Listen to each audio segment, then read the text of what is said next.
After capturing the Asian Championships at the end of May, head coach Zhou Hongmo and the Chinese national blind football team returned to Fuzhou this week to resume training. The next step is to inject the team with a batch of fresh new players in order to complete the team's roster turnover ahead of the 2016 Olympics.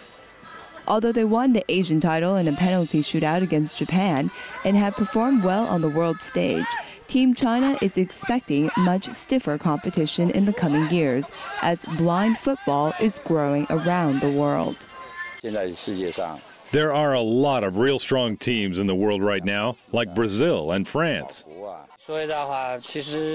To be honest, it's not easy competing in the World Championships because blind football is developing really fast. A lot of countries are putting a lot more emphasis on it and investing a lot of money. Like Japan, I've played against them a lot over the years, and they keep getting better. But the players say all they're trying to do is relax and focus on each and every game. We just want to play every match well. It's important to release all that pressure.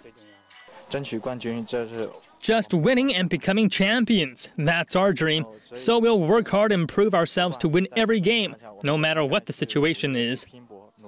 China's national blind football team was established in 2006. Since then, the roster has undergone very few changes, but many current players will be too old by the time the Rio Olympics roll around in 2016. So the current goal is to start developing new players right now. After the 2008 Olympics, these players were still young, but now we're facing the issue of personnel shortage. We've delayed the process of picking new players several times as a result of various international duties, but now it's our top priority. We'll do well with the change of generation. Most of the current squad are students at the Fuzhou School for the Blind in Fujian Province.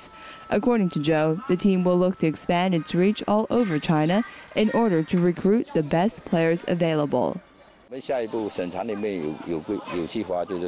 Our next step is to choose players from blind schools in each province and bring them to Fuzhou to train here.